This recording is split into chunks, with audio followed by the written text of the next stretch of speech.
ಮಾಂಸ ತೂಕ ಬರಲ್ಲ. ಹಾಲು ಕೊಡೋ ಹಸು ಮಾಂಸ ತೂಕ ಬರಲ್ಲ, ಬೆಂಡ್ ಬರುತ್ತೆ. ಕುರಿಗಳಲ್ಲೂ ಅಷ್ಟೇ, ಕುರಿ ಹಾಲು ಕರಿತಾ ಇದ್ರೆ ಅದರ ಮಾಂಸ ಬೆಂಡಿರುತ್ತೆ, ತೂಕ ಬರಲ್ಲ. ಅದು ಒಂದಷ್ಟು ಮಾಂಸ ಹಾಕಿದ್ರೆ 1 kg ಆಗುತ್ತೆ. ನಾರ್ಮಲ್ ಕುರಿ ಮಾಂಸ ಇಷ್ಟ ಹಾಕಿದ್ರೆ 1 kg ಆಗುತ್ತೆ. ಈ ಹಾಲು ಕೊಡೋ ಕುರಿ ಮಾಂಸ ಇದೆಯಲ್ಲ, ಇಷ್ಟು ಹಾಕಿದ್ರೆ 1 kg ಆಗುತ್ತೆ. ಆ ಮಾಂಸದಲ್ಲಿ ಒಂದು ಸ್ಟ್ರೆಂತ್ ಇರೋದು, ಅದ್ರ ಸ್ಟ್ರೆಂತ್ ಎಲ್ಲ ಹಾಲಿನ ಕೆಚ್ಚಲಲ್ಲಿರುತ್ತೆ. ಆದರೆ ಅವ್ರ ಕೆಲಸ ಏನಿದೆ, ಮಾಮೂಲಿ ಹಸುನಾ ಇವಾಗೆಲ್ಲ 2000 ಆಗಲ್ಲಪ್ಪ, ಬೇಡ ನೀನು ಸೈಡಲ್ಲಿ ಹಾಕು, ಫೋನ್ ಮಾಡೋ ಅವ್ರಿಗೆ ಕರಿ ಅಂತಾರೆ. ಇವರು ಅವಾಗ ಅವ್ರಿಗೆ ಇನ್ನು ಅಮೌಂಟ್ ಅವ್ರು ಕೇಳಿದಷ್ಟು ಕೊಡ್ತಾರೆ. 10,000 ತೊಗೊಳ್ಳಿ ಸರ್, 20,000 ತೊಗೊಳ್ಳಿ. ಆಗ ಮಾಮೂಲಿ ಅಂತ ಒಂದು 500 ರೂಪಾಯಿನೋ 1000 ರೂಪಾಯಿನೋ ಕೊಡ್ತಾ ಇದ್ರು. ಗೋಹತ್ಯೆ ನಿಷೇಧ ಆದಮೇಲೆ ಅದು 5,000 ಆಯಿತು. ಮಾಮೂಲಿ 5,000 ಆಯಿತು. ಅದರಿಂದ ಉಪಯೋಗ ಆಗಿದ್ದು ಮಾಮೂಲಿ ತಗೊಳ್ಳೋರಿಗೆ. ಯಾರು ಮಾಮೂಲಿ ತಗೊಳ್ತಾರೆ, ಅವ್ರಿಗೆ ಕೋಣ ಬೇಕು, ಚೆನ್ನಾಗಿ ಬೆಳೆದಿರೋ ಕೋಣ ಬೇಕು.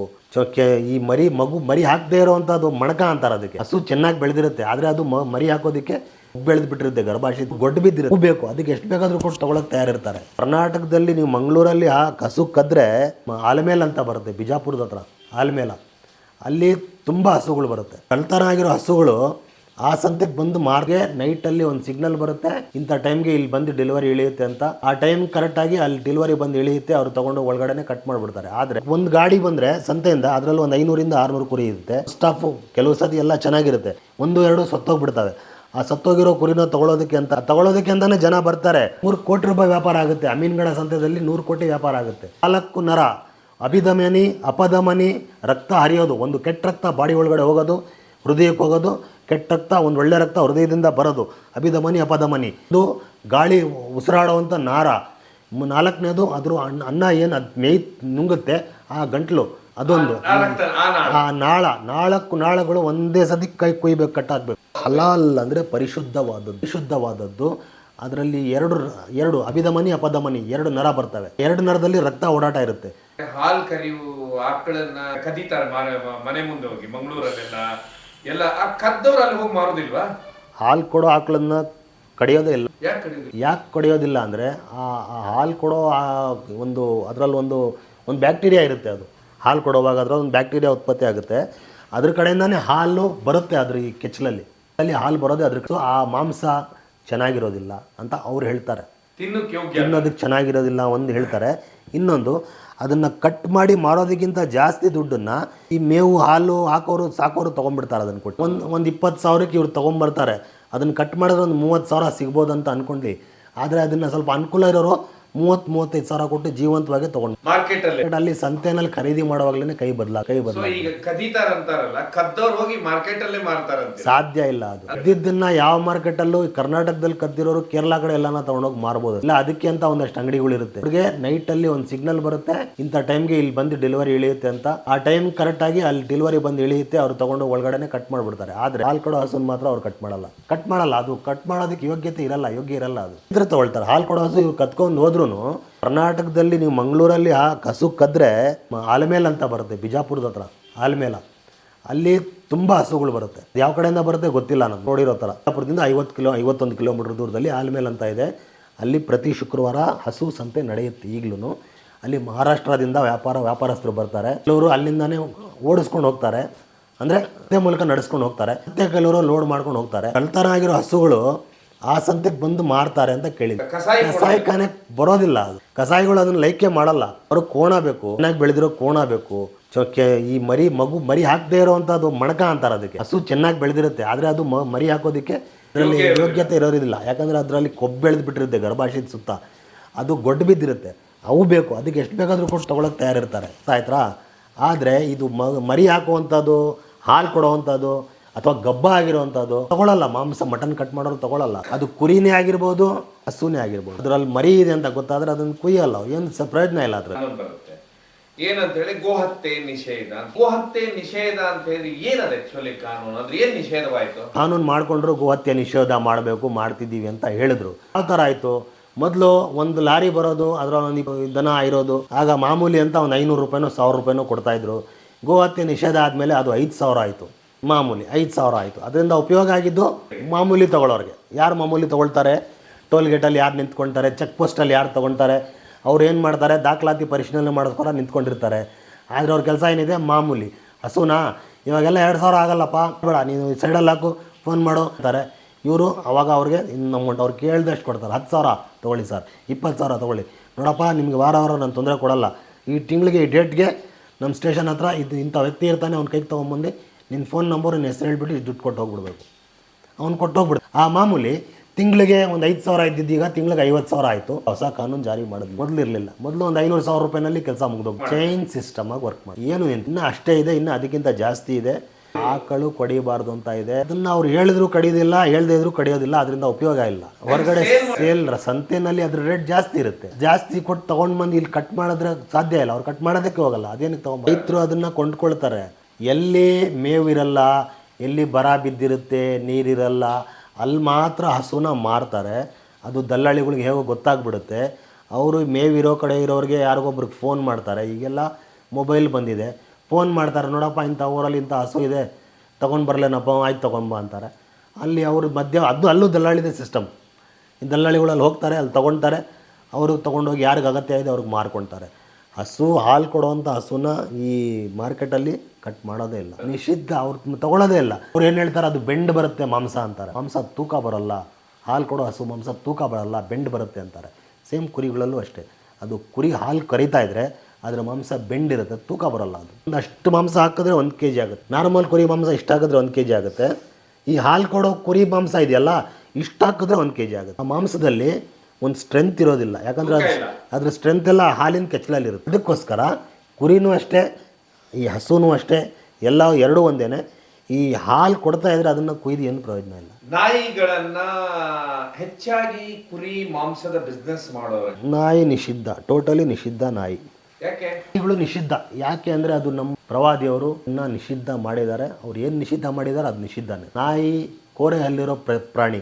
ನಾಯಿ ಕೋರೆ ಹಲ್ಲಿರೋ ಪ್ರಾಣಿ. ಮತ್ತು ಅದು ಹೊರಗಡೆ ಮಾಂಸ ತಿನ್ನುತ್ತೆ, ಕಚ್ಚಿ ತಿನ್ನುತ್ತೆ, ಪ್ರತಿಯೊಂದನ್ನು ಅಗದು ತಿನ್ನುತ್ತೆ. ನಾಯಿ ಕಚ್ಚುತ್ತೆ. ಅದು ಕಚ್ಚೋದ್ರಿಂದ ಅಪಾಯ ಉಂಟು. ಯಾವ ಪ್ರಾಣಿಯಿಂದ ನಿಮ್ಗೆ ಅಪಾಯ ಇದೆ ಅದನ್ನು ನೀವು ಸಾಕುವಂಥ ದುಸ್ಸಾಹಸ ಮಾಡಬೇಡಿ ಅಂತ ಆಗಲೇ ಹೇಳಿದರು. ನಾಯಿ, ಹಾವು ಇವೆಲ್ಲ ಪ್ರಾಣಿಗಳು ತುಂಬ ಮನುಷ್ಯನಿಗೆ ಯಾವುದು ಅಪಾಯ ಮಾಡುತ್ತೆ ಅದರಿಂದ ದೂರನೇ ಇರಿ ಅಂತ ಹೇಳಿದ್ದಾರೆ. ಹಂದಿ ನಿಷಿದ್ಧ ಇದೆ. ಯಾಕಂದರೆ ಅದು ಏನಿದ್ರೂ ನುಂಗ್ಕೊಂಡ್ಬಿಡುತ್ತೆ. ಅದನ್ನು ಅಗದು ತಿನ್ನೋದಿಲ್ಲ, ನುಂಗ್ಕೊಳ್ಳುತ್ತೆ. ಅದರಲ್ಲಿ ವಿಪರೀತ ಅನ್ನೋಷ್ಟು ಕೊಬ್ಬಿರುತ್ತೆ. ಸೊ ಆ ಕೊಬ್ಬು ಮನುಷ್ಯನಿಗೆ ಯಾರಿಗೂ ಒಳ್ಳೇದಲ್ಲ. ಯಾರು ತಿಂತಾರೋ ಅವ್ರು ತಿನ್ಕೋಬೋದು, ಅವ್ರಿಗೆ ಇಷ್ಟ. ಹೌದು, ಅದರಲ್ಲೊಂದು ಹುಳ ಇರುತ್ತೆ ಅಂತಾರೆ. ನಾವು ಅದ್ರ ಬಗ್ಗೆ ಜಾಸ್ತಿ ತಿಳ್ಕೊಂಡಿಲ್ಲ. ನಾಯಿನ ಮುಸ್ಲಿಮ್ಸು ಮುಟ್ಟೋದಕ್ಕೂ ಸಾಧ್ಯ ಇಲ್ಲ. ನಾಯಿನ ಅವ್ರು ಮುಟ್ಟಿದ್ರೆ ಅವ್ರದ್ದು ವಜು ಹೋಯ್ತು ಅಂತ ಹೇಳಿ.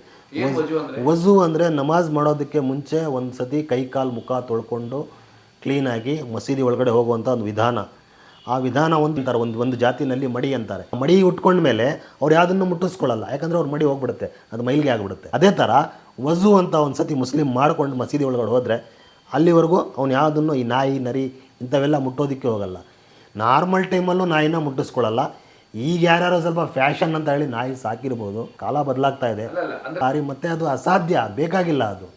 ಅದು ನಿರುಪಯುಕ್ತ. ನಮಗೆ ಮುಸ್ಲಿಂ ಸಮಾಜಕ್ಕೆ ನಾಯಿ ದೂರನೇ. ಅದು ಮುಸ್ಲಿಂ ಸಮಾಜದಿಂದ ನಾಯಿ ದೂರ. ನಾಯಿ ಏನಕ್ಕೆ? ನಾಯಿ ತೊಗೊಂಡು ಬಂದು ತಿನ್ನಿಸ್ಬೇಕಂದ್ರೆ ರಾಜಸ್ಥಾನಕ್ಕೆ ಹೋಗ್ಬೇಕು. ಕರ್ನಾಟಕದಲ್ಲಿ ನಾಯಿ ಇಲ್ವಾ? ಬೆಂಗಳೂರಲ್ಲಿ ಎಷ್ಟು ಬೇಕು? 100 kg ಒಂದು ನಾಯಿ ಇದೆ ಹೇಳ್ಬೇಕಂತ ಹೇಳಿದ್ರೆ. ಸಾಕೋದಕ್ಕಾಗದೆ ಬಿಟ್ಬಿಡ್ತಾರೆ. ನಾಯಿ ದುಡ್ಡಿಗೆ ಹೋದ್ರೆ ಎಂತೆಂಥ ನಾಯಿ ಬೇಕು, ಎಷ್ಟು ಬೇಕು ಬೆಂಗಳೂರಲ್ಲಿ ವಿಪರೀತ ಇದೆ. ಅದನ್ನು ಅಸಾಧ್ಯ. ಅದು 100% ಮುಸ್ಲಿಮ್ಮು ನಾಯಿನ ಕಟ್ ಮಾಡೋದಿಲ್ಲ. ಅದನ್ನು ಮಾಡೋದಕ್ಕೆ, ಮಾರಾಟ ಮಾಡೋದಕ್ಕೆ ಹೋಗೋದಿಲ್ಲ. ಅದರಿಂದ ದುಡ್ಡು ಗಿಡ್ಡು ಅದು ಯಾವುದೂ ಇಲ್ಲ. ನಾಯಿನ ಮುಸ್ಲಿಮ್ ದುಡಾನೇ ಇಡ್ತಾನೆ. ಸಾಕೋರು ಯಾರೋ ಸಾಕೊಂಡಿರ್ಬೋದು, ಅವ್ರ ಮಕ್ಕಳನ್ನ ಯಾವ ಥರ ನೋಡ್ಕೊಳ್ತಾರೆ ಆ ಥರ ನಾಯಿನ ನೋಡ್ಕೋಬೋದು. ಮನೆ ಕಾಯೋದಕ್ಕೂ ಇಲ್ಲ ಅವ್ರ ಮನೇಲಿ ಮಕ್ಕಳಿಲ್ಲದೆ ಇರೋದಕ್ಕೂ ನಾಯಿನ ಸಾಕ್ಕೊಂಡಿರ್ಬೋದು, ಅದು ಬೇರೆ. ಈ ನಾಯಿ ಕುಯ್ದು ಅದನ್ನು ಮಾರಾಟ ಮಾಡಿ ದುಡ್ಡು ಮಾಡ್ತೀವಿ ಅನ್ನೋದು 100% ಸುಳ್ಳು, ತಪ್ಪು, ಸುಳ್ಳು. ನಾಗಾಲ್ಯಾಂಡಲ್ಲಿ ನಾಯಿ ಕಾಮನ್. ಇಲ್ಲಿ ನಮಗೆ ಚಿಕನ್ ಬಿರಿಯಾನಿ ಇದ್ದಂಗೆ ಅಲ್ಲಿ ನಾಯಿ ಬಿರಿಯಾನಿ. ಅಲ್ಲಿ ಅವ್ರಿಗೆ ಇಷ್ಟ. ಅಲ್ಲಿನ ವಾತಾವರಣಕ್ಕೆ ಬಹುಶಃ ಕುರಿಗಳು ಸಾಕೋಕೆ ಆಗದೆ ಇರ್ಬೋದು, ಅಥವಾ ಅಲ್ಲಿ ಕುರಿ ಅವ್ರಿಗೆ ಇಷ್ಟ ಆಗದೆ ಇರ್ಬೋದು. ಆಹಾರ ಪದ್ಧತಿ ಪ್ರಕಾರ ಅವ್ರಿಗೆ ಕುರಿ ಇಷ್ಟ ಆಗದೆ ಇರ್ಬೋದು. ಕುರಿಯಲ್ಲಿ ಜಾಸ್ತಿ ಕಾಣಿಸೋದೇ ಇಲ್ಲ ನಾಗಾಲ್ಯಾಂಡಲ್ಲಿ. ಅದಕ್ಕೋಸ್ಕರ ಅವ್ರು ನಾಯಿ ತಿಂತಾರೆ. ಈಗ ನೇಪಾಳದಲ್ಲಿ ಏನು ಮಾಡ್ತಾರೆ, ಕುರಿನ ಕುಯ್ದು ಆಮೇಲೆ ಅದನ್ನು ಸುಟ್ಟು ಬಿಡ್ತಾರೆ. ಜೀವ ಕುಯ್ದ ಮೇಲೆ ಅದ್ರ ಚರ್ಮ ತೆಗಿಯೋದಿಲ್ಲ ನೇಪಾಳದಲ್ಲಿ. ಅದನ್ನು ಪ್ರಾಣ ತೆಗೆದ ಮೇಲೆ ಅದನ್ನು ಸುಡ್ತಾರೆ, ಬೆಂಕಿಗೆ ಹಾಕಿ ಸುಟ್ಬಿಟ್ಟು ಕೆರೆದಿ ಅದ್ರ ಚರ್ಮನೂ ಮಾಂಸದಲ್ಲಿ ಸೇರಿಸ್ಕೊಂಡು ತಿಂತಾರೆ. ಅವ್ರಿಗೆ ಅದಿಷ್ಟ ಆಗುತ್ತೆ. ನೇಪಾಳ ಹಲಾಲ್ ಅಂದರೆ ಪರಿಶುದ್ಧವಾದದ್ದು. ಅದರಲ್ಲಿ ಎರಡು ಅಭಿಧಮನಿ, ಅಪಧಮನಿ 2 ನರ ಬರ್ತವೆ. 2 ನರದಲ್ಲಿ ರಕ್ತ ಓಡಾಟ ಇರುತ್ತೆ. ಕುರಾನ್ ಪ್ರಕಾರ ಕುರಿ ಮಾಂಸ, ನೀವು ಯಾವುದೇ ಕುರಿ ಮಾಂಸ ತಿನ್ನಬೇಕಂದ್ರೆ ಅದರೊಳಗಡೆ ರಕ್ತ ಇರಲೇಬಾರ್ದು. ಆ ರಕ್ತ ಇದ್ದರೆ ಅದು ನಿಮಗೆ ನಿಷಿದ್ಧ. ಸೊ ಅದನ್ನು ಒಂದು ಅಲುಗಿನ ತುಂಬ ಚೂಪಾಗಿರೋ ಒಂದು ಚಾಕುವಿಂದ ಆ 2 ನರ, ಅದ್ರ 4 ನರ, ಒಟ್ಟು ಟೋಟಲ್ 2 ನರ ರಕ್ತ ಹರಿಯೋದು, ಒಂದು ಉಸಿರೋದು, ಒಂದು ಆಹಾರ ನುಂಗೋದು. ಈ 4 ನರ ಒಂದೇ ಸದಿಗೆ ಕಟ್ಟಾಗಬೇಕು. 4 ನರ ಅಭಿಧಮನಿ ಅಪಧಮನಿ ರಕ್ತ ಹರಿಯೋದು, ಒಂದು ಕೆಟ್ಟ ರಕ್ತ ಬಾಡಿ ಒಳಗಡೆ ಹೋಗೋದು, ಹೃದಯಕ್ಕೆ ಹೋಗೋದು, ಕೆಟ್ಟ ರಕ್ತ ಒಂದು ಒಳ್ಳೆ ರಕ್ತ ಹೃದಯದಿಂದ ಬರೋದು, ಅಭಿಧಮನಿ ಅಪಧಮನಿ. ಒಂದು ಗಾಳಿ ಉಸಿರಾಡುವಂಥ ನಾರ, ನಾಲ್ಕನೇದು ಅದ್ರ ಅನ್ನ ಏನು ಅದು ಮೇಯ್ ನುಂಗುತ್ತೆ ಆ ಗಂಟ್ಲು, ಅದೊಂದು. ಆ ನಾಲ್ಕು ನಾಳಗಳು ಒಂದೇ ಸತಿ ಕೈ ಕುಯ್ಬೇಕು, ಕಟ್ಟಾಗ ಅದ್ರ ಮೆದುಳು ಬಳ್ಳಿ ಕಟ್ಟಾಗಬಾರ್ದು. ಕುರಿಯ ಮೆದುಳು ಬಳ್ಳಿ ಒಂದೇ ಸತಿ ಕಟ್ಟಾದರೆ ಅದರಲ್ಲಿ ಅಲ್ಲಲ್ಲೇ ರಕ್ತ ನಿಂತ್ಕೊಂಡ್ಬಿಡುತ್ತೆ, ಗಟ್ಟಿಯಾಗಿಬಿಡುತ್ತೆ, ಪೂರ್ತಿ ರಕ್ತ ಈಚೆ ಹರಿಯಲ್ಲ. ಕುರಿ ಸಾಯುತ್ತೆ, ಆದರೆ ಅದರ ಮಾಂಸದಲ್ಲಿ ರಕ್ತ ಅಲ್ಲಲ್ಲಿ ಹೆಪ್ಪುಕಟ್ಟಿರುತ್ತೆ, ಅದು ಆರೋಗ್ಯಕ್ಕೆ ಒಳ್ಳೆಯದಲ್ಲ, ಅದು ಹಲಾಲಾಗಲಿಲ್ಲ. ಸತಿ ಕುರಿ ಕತ್ತು ಕೊಯ್ದ ಮೇಲೆ ಅದರಿಂದ ರಕ್ತ ಎಲ್ಲ ಪೂರ್ತಿ ಈಚೆ ಹೋಗೋವರೆಗೂ ಕುರಿ ಕುಯ್ಯೋನು ಅದ್ರ ಚರ್ಮ ತೆಗಿಯೋದಕ್ಕೆ ಹೋಗೋದಿಲ್ಲ. ಮಾಂಸದಲ್ಲಿ ಸ್ವಲ್ಪನೂ ರಕ್ತ ಇರಬಾರ್ದು. ಎಲ್ಲದಕ್ಕಿಂತ ಮೊದಲು ಬಾಡಿ ಒಳಗಡೆ ಕೆಡೋದೇ ರಕ್ತ. ಅದು ಕುರಿ ಇರ್ಬೋದು, ಕೋಳಿ ಇರ್ಬೋದು, ಮನುಷ್ಯನೂ ಇರ್ಬೋದು. ಮೊದಲು ಎಲ್ಲದಕ್ಕಿಂತ ಮುಂಚೆ ಬ್ಯಾಕ್ಟೀರಿಯಾ ವೈರಸ್ ಏನೇ ಆಗಲಿ ಮೊದಲು ಬರೋದೇ ರಕ್ತಕ್ಕೆ ಹಿಡಿಯೋದು, ಮೊದಲು ಕೆಡೋದೇ ರಕ್ತ. ಈ ರಕ್ತನ ನೀವು ಒಂದು ಬಟ್ಲಲ್ಲಿ ಶೇಖರಿಸಿ ಒಂದು 2 ಅವರ್ ಇಟ್ಟರು ಅದ್ರಲ್ಲಿ ಕೆಟ್ಟ ವಾಸನೆ ಬರೋಕ್ಕೆ ಶುರುವಾಗುತ್ತೆ. ಮಾಂಸ ನೀವು ಪೂರ್ತಿ 10 ಅವರ್ ಇಟ್ಟರು ವಾಸನೆ ಬರೋಲ್ಲ, ರಕ್ತ 2 ಅವರ್ ಇಟ್ಟಿದ ತಕ್ಷಣ ವಾಸನೆ ಬರುತ್ತೆ, ಅದು ನೀರು ಬಿಟ್ಕೊಳ್ಳುತ್ತೆ. ಸೊ ಅದು ನಿಷಿದ್ಧ ಇಸ್ಲಾಂನಲ್ಲಿ. ರಕ್ತ ಪೂರ್ತಿ ಹರಿದೋಗ್ಬಿಡ್ಬೇಕು.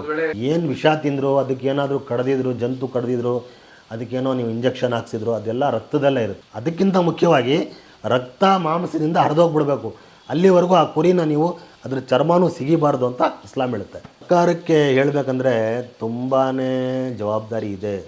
ಸ್ಲಾಟರ್ ಹೌಸ್ ಮಾಡಬೇಕು, ಅನುಕೂಲ ಮಾಡಿಕೊಡ್ಬೇಕು. ಬೆಂಗಳೂರಲ್ಲಿ 1 ಲಕ್ಷಕ್ಕಿಂತ ಜಾಸ್ತಿ ಮಾಂಸ ಮಾರಾಟ ಮಾಡೋ ವ್ಯಾಪಾರಿ ಕಸಾಯಿಗಳಿದ್ದಾರೆ, ಕುರೇಶಿಗಳು. 1 ಲಕ್ಷಕ್ಕಿಂತ ಜಾಸ್ತಿ ಕುರೇಶಿಗಳಿದ್ದಾರೆ. ಅದರಲ್ಲಿ 90 ಭಾಗ ಕಷ್ಟದಲ್ಲಿದ್ದಾರೆ. 90 ಭಾಗ ಕಷ್ಟದಲ್ಲಿ. ಯಾಕಂದರೆ ಇದರಲ್ಲಿ ಖರ್ಚು ಜಾಸ್ತಿ, ಆದಾಯ ಕಡಿಮೆ. ಅದಕ್ಕಿಂತ ಜಾಸ್ತಿ ಹೇಳಬೇಕಂದ್ರೆ ಹಳೆ ವ್ಯಾಪಾರಸ್ಥರು, ಎಲ್ಲ ಶಾಸ್ತ್ರರು ಓದಿಲ್ಲ, ಬರ್ದಿಲ್ಲ, ಅವ್ರಿಗೆ ಸರಿಯಾಗಿ ವ್ಯಾಪಾರ ಬಿಟ್ಟರೆ ಬೇರೆದು ಗೊತ್ತಿಲ್ಲ. ಅಲ್ಲೇನು ಮಾಡ್ತಾರೆ, ಲಾಸ್ ಆಗುತ್ತೆ. ಆ ಲಾಸ್ ಆದಮೇಲೆ ಬೇರೆ ವ್ಯಾಪಾರ ಮಾಡೋಕೆ ಅವ್ರಿಗೆ ಗೊತ್ತಿರೋದಿಲ್ಲ. ಮತ್ತು ಈ ಮೀಟ್ರ್ ಬಡ್ಡಿಗೆ, ಆ ಬಡ್ಡಿಗೆ, ಈ ಬಡ್ಡಿಗೆ ದುಡ್ಡು ತೊಗೊಂಬಂದು ಹಾಕ್ತಾರೆ. ಅವ್ರಿಗೆ ಯಾವ ಸವಲತ್ತು ಕೊಡಲ್ಲ. ಬ್ಯಾಂಕ್ಗಳು ಮಟನ್ ಅಂಗಡಿಯವ್ರಿಗೆ ಅಂದರೆ ಲೋನೇ ಕೊಡೋದಿಲ್ಲ. ಸ್ಲಾಟ್ ರೋಸ್ ಮಾಡಿಕೊಡ್ಬೇಕು. ಕಸಾಯಿಗಳಿಗೆ ಅವ್ರಿಗೆ ಅಂತ ಒಂದು ಜೀವ ವಿಮೆ, ಒಂದು ಆರೋಗ್ಯ ವಿಮೆ ಅಂತದ್ದೇನಾದರೂ ಒಂದು ಮಾಡಿಕೊಡ್ಬೇಕು.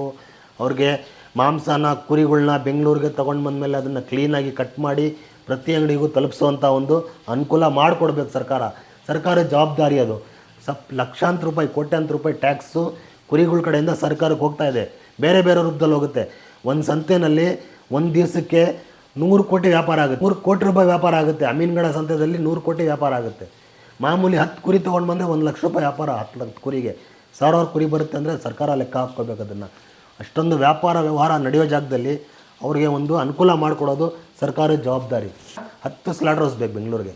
ಸೊ ಒಟ್ಟಾರೆಯಾಗಿ ಅಂದ್ರೆ ಮನುಷ್ಯ ಯಾವ ಕುರಿ ಅಲ್ಲ, ನಿಮ್ಮ ಪ್ರಕಾರ ಕುರಿ ಆಡು ಯಾವುದೇ ತಿಂತಾನೆ ಅದು ಡಾಕ್ಟರ್ ಸೀಲ್ ಆಗಿರ್ಬೇಕು ಅಂತ ಸರ್ಕಾರ ರೂಲ್ಸ್ ಇದೆ. ಸರ್ಕಾರ ಸೀಲ್ ಹಾಕ್ಬೇಕಂತ ಸರ್ಕಾರ ರೂಲ್ಸ್ ಏನೋ ಮಾಡಿದೆ. ಯಾರು ಹಾಕ್ತಾ ಇದ್ದಾರೆ, ಯಾರು ಫಾಲೋ ಮಾಡ್ತಾ ಇದ್ದಾರೆ ಅವ್ರಿಗೇನು ಗೊತ್ತಿರಲ್ಲ. ಅವ್ರಿಗೊಂದು ತೊಡೆ ಕಾಣುತ್ತೆ, ಅದಕ್ಕೊಂದು ಸೀಲ್ ಹಾಕ್ಬೇಕು, ಅಷ್ಟು ಮಾತ್ರ ಅವ್ರಿಗೆ ಗೊತ್ತಿರುತ್ತೆ. ಸೀಲ್ ಹಾಕ್ತಾ ಹೋಗ್ತಾರೆ. ಕುರಿ ಗಾಡಿನಲ್ಲಿ ನುಗ್ಗಲು ಜಾಸ್ತಿಯಾಗಿ ಸಾಯೋದು ಸಹಜ. ಉಸಿರು ಕಟ್ಟಿ ಸಾಯ್ತವೆ, ಲೋಡ್ ಜಾಸ್ತಿಯಾಗಿ ಸಾಯ್ತವೆ. ಆ ಸಾಯೋ ಕುರಿನ ಗಾಡಿಯಿಂದ ಇಳಿಸಿದ ತಕ್ಷಣ ದೊಡ್ಡಿಯಿಂದ ಹೊರಗಡೆನೇ ಅದನ್ನು, ಆ ಕುರಿ ರೂಮ್ ದೊಡ್ಡಿಯಿಂದ ಈಚೆನೇ ತೊಗೊಂಡೋಗ್ತಾರೆ. ಅದನ್ನು ಮುಟ್ಟೋದು ಇಲ್ಲ. ಒಂದು ಗಾಡಿ ಬಂದರೆ ಸಂತೆಯಿಂದ ಅದರಲ್ಲಿ ಒಂದು 500ರಿಂದ 600 ಕುರಿ ಇರುತ್ತೆ. ಸ್ಟಾಫು ಕೆಲವು ಸತಿ ಎಲ್ಲ ಚೆನ್ನಾಗಿರುತ್ತೆ, 1-2 ಸತ್ತೋಗ್ಬಿಡ್ತವೆ. ಆ ಸತ್ತೋಗಿರೋ ಕುರಿನ ತೊಗೊಳೋದಕ್ಕೆ ಅಂತಲೇ ಜನ ಬರ್ತಾರೆ. ಗಾಡೀಲಿ ಕುರಿ ಸತ್ತಿದೆಯಾ, ಹಾಂ ಕುರಿ ನೋಡ್ಕೊಂಡು ಬರೋನು ಹೇಳ್ತಾನೆ, ಅವನಪ್ಪ ಅವ್ನು ಸತ್ತಿದೆ ನನಗೆ ಕೊಡಿ. ಅವ್ನಿಗೇನೂ ಇಲ್ಲ, ಫ್ರೀಯಾಗಿ ಕೊಡ್ತಾರೆ ಆ ಕುರಿನ. ನೀನು ತೊಗೊಂಡೋಗಪ್ಪ, ಮೊದಲಿಂದ ತೊಗೊಂಡು ಹೋಗು ಅಂತಾರೆ. ಕೆಲವು ಸಾರಿ 100-200 ರೂಪಾಯಿ ಅವರೇ ಕೊಡ್ತಾರೆ. ಕುರಿ ಎತ್ಕೊಂಡು ಹೋಗಪ್ಪ ಇಲ್ಲಿಂದ, ಸತ್ತೋಗಿರೋ ಕುರಿನ ಸ್ಲಾಟರ್ ಹೌಸ್ ಒಳಗಡೆ ನಾವು ತೊಗೊಂಡೋಗಲ್ಲ ಅಂತ. ರೇಟ್ ಇಲ್ಲ, ಅದನ್ನು ಒಳಗಡೆ ಸೇರಿಸೋದೇ ಇಲ್ಲ. ಕುರಿ ಪ್ರಾಣ ಕಳ್ಕೊಂಡ್ರೆ ಒಂದ್ಸತಿ ಅದನ್ನು ಹೊರಗಡೆನೇ ಇಟ್ಬಿಡ್ತಾರೆ. ಒಳಗಡೆ ಸತ್ರು ಹೊರಗಡೆ ತೊಗೊಂಬಂದು ಹಾಕ್ಬಿಡ್ತಾರೆ. ಅದನ್ನು ದಲ್ಲಾಳಿಗಳೇನಿರಲ್ಲ, ಅವ್ರು ತೊಗೊಂಡೋಗಿ ಅವರೇ ಕಟ್ ಮಾಡಿ ಅಲ್ಲೇ ಮನೆ ಹತ್ರನೇ ಗುಡ್ಡೆ ಹಾಕಿ ಮಾಂಸ ಮಾರ್ಕೊಂಡು ಕಡಿಮೆ ರೇಟ್ಗೆ ಚೀಪ್ ರೇಟಲ್ಲಿ ಮಾಂಸ ಮಾರ್ಕೊಳ್ತಾರೆ. ಎಲ್ಲ ಕಡೆಯಿಂದ ಬರುತ್ತೆ, ಮೂಲೆಯಿಂದನೂ ಬರ್ತಾ ಇದೆ. ಹೈದ್ರಾಬಾದಿಂದ ಕುರಿ ಸೀಸನ್ನಲ್ಲಿ ಹೈದ್ರಾಬಾದಿಂದ ಬರುತ್ತೆ, ರಾಜಸ್ಥಾನಿಂದ ಬರುತ್ತೆ. ಆದರೆ ನಮ್ಮ ಬೆಂಗಳೂರಲ್ಲಿ ತುಂಬ ಕಡಿಮೆ ಫ್ಯಾಸಿಲಿಟಿ ಇರೋದ್ರಿಂದ ಹೈದರಾಬಾದಲ್ಲಿ ಒಂದು ತುಂಬ ದೊಡ್ಡ ಮಂಡಿ ಇದೆ. ಹೈದರಾಬಾದ್ ಮಂಡಿಗೆ ಕಾಶ್ಮೀರದಿಂದ ಕುರಿ ಬರುತ್ತೆ. ತಮಿಳುನಾಡು, ಕೇರಳ, ಆಂಧ್ರ ಪ್ರದೇಶ, ತೆಲಂಗಾಣ, ಕರ್ನಾಟಕ ಮತ್ತು ಈ ಮಹಾರಾಷ್ಟ್ರ, ಈ 5 ರಾಜ್ಯಗಳಲ್ಲಿ ತುಂಬ ಜಾಸ್ತಿ ಮಾಂಸ ಯೂಸ್ ಮಾಡ್ತಾರೆ. ಉತ್ತರ ಭಾರತದಲ್ಲಿ ಈ ಪ್ರಮಾಣದಲ್ಲಿ ಇಲ್ಲ. ಚರ್ಮ ಈ ನಾವೆಲ್ಲೋ ಬೆಂಗಳೂರಲ್ಲಿ ನೋಡೋತಿ ಸುಮಾರು ಜನ 2 ವೀಲರ್ ಅಲ್ಲಿ ತುಂಬಿಕೊಂಡು ಹೋಗ್ತಾ ಇರ್ತಾರೆ ಸಂಡೇ ಆದ್ರೆ. ಹೌದು. ಸೊ ಒಟ್ಟಾರೆ ಇದ್ರದ್ದು ಒಂದು ದೊಡ್ಡ ಮಾರ್ಕೆಟ್ ಇರಬೇಕಲ್ಲ, ಇದೇನಿದು? ಇದು ಕೋಟಿಗಳಲ್ಲಿದೆ. ಈ ಚರ್ಮದ ವ್ಯಾಪಾರ, ಚರ್ಮೋತ್ಪನ್ನ ಏನಿದೆ ಕೋಟಿಗಳಲ್ಲಿದೆ ಇದ್ರ ಮಾರ್ಕೆಟ್. ಅಂದರೆ ಮುಂಚೆ ಒಂದು ಕುರಿ ಕುಯ್ಯೋನಿಗೆ 4 ಕುರಿ ಕುಯ್ದರೆ 1,500 ರೂಪಾಯಿ ಅಂತ ಚರ್ಮದ ದುಡ್ಡೇ ಬರೋದು. ಈಗ ಅದಕ್ಕೆ ಟ್ಯಾಕ್ಸ್ ಏನಿದೆ ತುಂಬ ಜಾಸ್ತಿ ಮಾಡಿಬಿಡಿ. ಒಂದು ಕಾಲದಲ್ಲಿ 600 ರೂಪಾಯಿ ಬಾಳುವಂಥ ಒಂದು ಚರ್ಮನ ಇವತ್ತು 100 ರೂಪಾಯಿಗೆ ತೊಗೊಳ್ತಾರೆ ಮಾರ್ಕೆಟಲ್ಲಿ. ಇಲ್ಲಿಂದ ಚೆನ್ನೈಗೆ ಹೋಗುತ್ತೆ, ಚೆನ್ನೈಗೆ ಹೋಗಿ ಅಲ್ಲಿ ಡ್ರೆಸ್ ಆಗಿ ಅಲ್ಲಿಂದ ಫಾರಿನ್ಗೆ ಎಕ್ಸ್ಪೋರ್ಟ್ ಆಗುತ್ತೆ. ಅಲ್ಲಿ ಒಂದು ಕೈ ಹಂತ ದಾಟದ ಮೇಲೆ ಅದೆಲ್ಲ ಬೇರೆಯವ್ರ ಕೈಗೆ ಹೋಗ್ಬಿಡುತ್ತೆ. ಚರ್ಮದ ವ್ಯವಹಾರ ಅವ್ರದ್ದು ಕೋಟಿಗಳಲ್ಲಿ ನಡೆಯುತ್ತೆ. ಆದರೆ ಇಲ್ಲಿ ಕುರಿ ತೊಗೊಂಬಂದು ಕುಯ್ಯೋನಿಗೆ ಸಿಗೋದು ಒಂದು ಚರ್ಮಕ್ಕೆ 10 ರಿಂದ 50 ರೂಪಾಯಿ ಮಾತ್ರ. ಚರ್ಮನ ಚೆನ್ನೈಗೆ ತೊಗೊಂಡು ಹೋದ್ಮೇಲೆ ಡ್ರೆಸ್ ಮಾಡ್ತಾರೆ, ಅಂದರೆ ಅದನ್ನು ಪರಿಷ್ಕರಿಸ್ತಾರೆ. ಅಲ್ಲಿರೋ ಕೂದಲೆಲ್ಲ ತೆಗೆದು ಅದನ್ನು ಲೆದರ್ ಥರ ಮಾರ್ಪಾಡು ಮಾಡಿ ಅದನ್ನು ಹರಾಜು ಹಾಕ್ತಾರೆ. ಅದನ್ನು ಯಾವುದನ್ನ ಒಂದು ಫಾರಿನ್ ಕಂಪ್ನಿ ಒಂದು ವರ್ಷಕ್ಕೆ ಇಷ್ಟು ನಾವು ಲೆದರ್ ತೊಗೊತೀವಿ ಅಂತ ಅವ್ರ ಹತ್ರ ಒಂದು ಅಗ್ರಿಮೆಂಟ್ ಮಾಡಿಕೊಂಡು ಅವ್ರ ಹತ್ರ ಖರೀದಿ ಮಾಡುತ್ತೆ. ಅಲ್ಲಿ ಅವ್ರ ಕೈಗೆ ಹೋದ್ಮೇಲೆ ಅದ್ರ ಬೆಲೆ 500 ರಿಂದ 600 ರೂಪಾಯಿ ಆಗುತ್ತೆ. ಅದು ಇಲ್ಲಿ ಬೆಂಗಳೂರಿಗೆ 50 ರಿಂದ 20 ರೂಪಾಯಿ ಖರೀದಿ ಮಾಡ್ತಾರೆ. ಚರ್ಮದ ವ್ಯವಹಾರ ಏನಿದೆ, ಬೆಂಗಳೂರಲ್ಲಿ ಭಾನುವಾರ ದಿವಸ 10,000 ಚರ್ಮ ತೊಗೊತಾರೆ. 10,000 ಚರ್ಮಕ್ಕೆ ಅವರು ಅಮ್ಮಮ್ಮ ಅಂದರೆ ಒಂದು 10 ಲಕ್ಷ ರೂಪಾಯಿನೂ ಖರ್ಚು ಮಾಡೋದಿಲ್ಲ. 10,000 ಚರ್ಮಕ್ಕೆ ಒಂದು ಚರ್ಮಕ್ಕೆ 500 ರೂಪಾಯಿ ಸಿಗುತ್ತೆ ಅವ್ರಿಗೆ. ಸಣ್ಣ ಪುಟ್ಟ ವ್ಯವಹಾರ ಮಾಡೋರಿಗೆ ಏನೂ ಸಿಗೋದಿಲ್ಲ. 300, 400, 500 ರೂಪಾಯಿ ಸಂಪಾದನೆ ಮಾಡ್ಕೊಂಡು ಈ ವ್ಯವಹಾರ ದೊಡ್ಡವ್ರ ಕೈನಲ್ಲಿ ಹೋದಾಗ ಅದು ಲಕ್ಷಗಳು ದಾಟುತ್ತೆ. ಇದೆ ಚರ್ಮದ ವ್ಯವಹಾರ ಮಾಫಿಯಾ ಕೈನಲ್ಲಿದೆ. ಒಂದು ಈ ಸ್ಲಾಟರ್ ಹೌಸ್ನ ವರ್ಷಕ್ಕೊಂದ್ಸತಿ ಹರಾಜು ತಗೊಳ್ಳೋರು ಅವರೇ ಮಾತ್ರ ತೊಗೊಳ್ತಾರೆ, ಬೇರೆಯವ್ರಿಗೆ ತೊಗೊಳೋಕ್ಕೆ ಬಿಡೋದಿಲ್ಲ ಅವರು. ಅದು ಮಾಫಿಯಾ ಇದ್ರೇ ಆ ಥರ ಆಗೋದು ಸಾಧ್ಯ. ಮಾಫಿಯಾನೇ ಇರುತ್ತೆ ಅನ್ಕೊತೀನಿ. ಚರ್ಮದ ಮಾಫಿಯಾ, ಸ್ಲಾಟರ್ ಹೌಸ್ ಮಾಫಿಯಾ, ಈ ಥರ ಬರುತ್ತೆ. ಅದು ಸಣ್ಣ ಪುಟ್ಟ ವ್ಯಾಪಾರ 50-20 kg 10 kg ಮಾಂಸ ಮಾರೋನು ಅವನಿಗೇನು ವ್ಯವಹಾರ ಬೆಲೆ ಇರೋದಿಲ್ಲ, ಅದರಲ್ಲಿ ವ್ಯಾಲ್ಯೂನೇ ಇರೋಲ್ಲ ಅವನಿಗೆ.